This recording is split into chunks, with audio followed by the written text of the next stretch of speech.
से मैंने इनको डंडा करना चालू किया कि आपकी सारी कार्यशैली गलत है, आप कार्यकर्ताओं को पूछते नहीं हैं, यह कार्यकर्ताओं की लड़ाई है, यह जनता की लड़ाई है। मैंने उसके लिए भिक्षा भी मांगी, भिक्षा मांगी, लोगों ने मुझे भिक्षा दी और वोट भी दे रहे थे। लेकिन इनको डर बैठ गया कि यह भारतीय जनता पार्टी का कार्यकर्ता है, संगठन का कार्यकर्ता है और यह कुछ न कुछ जरूर उलट पलट कर देगा। और आज देखिए, मैं जानता था कि मेरे को कल से घुमा रहे हैं लोग, आप ये जाइए, वो ले आइए, ये ले आइए, सारे पेपर मेरे मौजूद थे, लेकिन आज मेरा नाम कटवा दिया गया। ये मुझे बताइए, आप भाजपा के कार्यकर्ता थे आप, तो फिर क्यों निर्दल लड़ रहे हैं?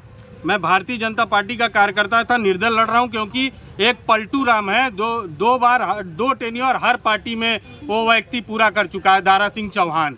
उसके खिलाफ ये मेरी लड़ाई थी। मैंने पहले भी कहा था कि मैं दारा सिंह चौहान के खिलाफ लड़ रहा हूं। लड़ने का मकसद ये था कि आप किसी कार्यकर्ता को क्यों टिकट नहीं देते? अरे भारतीय जनता पार्टी में चौहान, अगर समाज से ही किसी को लड़ाना था तो शंकुतला देवी चौहान थी, किसी विजय राजभर थे, किसी भी हर पार्टी में हर समाज का एक नेता है। लेकिन आपकी ऐसी क्या मजबूरी हो जाती है कि आपको इन्हीं से साठगांठ करनी पड़ती है? क्या दारा सिंह चौहान ऐसा क्या घुट्टी पिला के रखते हैं कि आपको करनी पड़ती है? कल मंच पर इतने लोग आए, मेरे को शर्म आ गई कि कल अटल बिहारी वाजपेयी की अंत्येष्टि थी, उनका कम से कम उनको फूल डालकर, माला डालकर जो है स्टार्टिंग करनी चाहिए थी। लेकिन मंच पर सब कोई वोट मांगने में व्यस्त हो गया, किसी ने अटल बिहारी वाजपेयी को भूल गए। कारपोरेट की तरफ बढ़ती जा रही है पार्टी, और पार्टी तो खत्म हो चुका है। कार्यकर्ताओं का इज्जत तो है ही नहीं। आप सरल ऐप बनाए हैं, आप डिजिटलाइज हैं, आप बाकी पार्टियों से आगे हैं, आप सरल ऐप बनाए। आपने कितने कार्यकर्ताओं को जोड़ा कि उस पर वोट करिए कि आपका नेता कौन हो, किसको टिकट दिया जाए? भाजपा में आप बहुत सक्रिय रहते हैं, नाराजगी भाजपा से है या प्रत्याशी से? मेरे को प्रत्याशी से नाराजगी है, भारतीय जनता पार्टी से नाराजगी नहीं हो, मेरे दिल में बैठती है। किसी चाहे वो कितना भी बड़ा नेता हो, केंद्र नेतृत्व ही क्यों नहीं हो, वो भारतीय जनता पार्टी का कार्यकर्ता है, किसी के बपौती नहीं है भारतीय जनता पार्टी। यह समझना होगा। और ये कार्यकर्ताओं से मेरा आह्वान है कि इस चीज का बदला आपको यहाँ पे 10,000 के अंदर समेटिए। दारा सिंह चौहान को, दारा को बाय बाय करिए, दारा आना ना दोबारा का नारा दीजिए और भगाइए यहाँ से। उज्जवल भाई जिंदाबाद। कहा जाता है कि भाजपा का कार्यकर्ता भाजपा के लिए समर्पित होता है। मैं भारतीय जनता पार्टी के लिए समर्पित हूँ, लेकिन अगर मेरे घर में चोर डकैत आके बैठ गए और मेरा बाप अगर पियक्कड़ निकल के उनको बैठाने लगे, तो मेरा कर्तव्य है मेरी माँ बहन का रक्षा करना। तो क्या आपको लगता है कि भाजपा के जो वरिष्ठ कहीं ना कहा जाए वो पियक्कड़ हैं? पियक्कड़ ही मान लीजिए।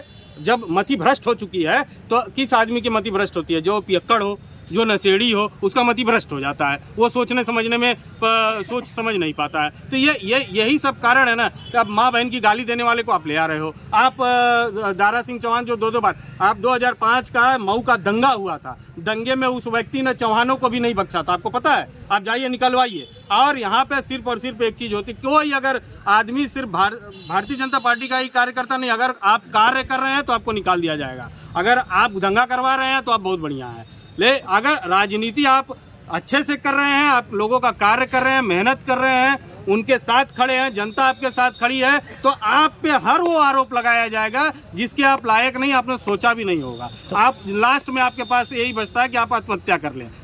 क्या आप अगली बार आने वाले समय में फिर भाजपा ज्वाइन करेंगे? मैं भारतीय जनता पार्टी में अभी भी हूँ, मुझे निकाला नहीं गया है। मैं अपना निर्दल चुनाव रहा था, और अब मैं ये समझ गया हूँ कि अब मुझे जो लड़ाई है वो लोकसभा की करनी है, और लोकसभा में मैं अपनी मजबूती और तगड़ी रखूंगा। और पेपर अब देखता हूं कि कैसे कैंसिल होता है। नामांकन का आखिरी दिन रहा, आपका नाम काट दिया गया है, क्या कहेंगे आप? अब काट दिया गया है, देखिए लोकतंत्र की हत्या ही तो है। जिसके हाथ में पावर है वो अनर्गल प्रयोग कर रहा है, यही है। आपके समाज का कितना सपोर्ट है आपको? देखिए फिर वही बात, मैं बार बार कहता हूं कि यहाँ जाति पात आप लोग ले आते हैं। अरे आप जब सनातन सनातन चिल्लाते हैं, आप जब कहते हैं कि सब कोई एक है, तो आप फिर पार्टी कोई भी पार्टी हो, अगर हमारी ही पार्टी है तो जातिगत विश्लेषण करके क्यों टिकट दे देती है? आप सनातनी बनने का कोशिश करते हैं, आप बोलते हैं पूरे भारतीय एक हैं, तो आप जातिगत विषय पर टिकट क्यों देते हैं? एक तरफ आपका दूसरा रूप है, दूसरे तरफ आपका दूसरा रूप है। तो ये चरित्र अब मैं लोगों को खुल के बताऊंगा। देखिए संगठन में रहा हूँ, संगठन की सारी बातें, पार्टी की सारी बातें लोगों के सामने ले आकर खुल कर बताऊंगा। उपचुनाव में क्या फैसला होगा आपका? उपचुनाव में मेरी जो जनता है वह मैं उनसे बात करूंगा। देखिए मैं उनका राजा नहीं हूँ, वो मेरे राजा हैं, उनका नौकर हूँ मैं अपने आप कैसे कह दूं कि ये होगा। मैं जो जनता कहेगी कि क्या करना है नहीं करना है वो उनके ऊपर डिपेंड करता है। मैं तो उनका नौकर हूँ ना, मैं नौकरी करने जा रहा था उनकी। तो अब मैं अगर अपने से उनका डिसीजन बता दूं तो ये तो उनके भी सोच की हत्या है। तो क्या अब माना जाए कि आप दारा सिंह के खिलाफ जनता को करेंगे? जनता को दारा सिंह चौहान ही नहीं, भारतीय जनता पार्टी के खिलाफ भी करेंगे। कोई कार्य नहीं हो रहा है। दारा सिंह चौहान तो यहाँ से हारेंगे ही हारेंगे, 100% हारेंगे। धन्यवाद।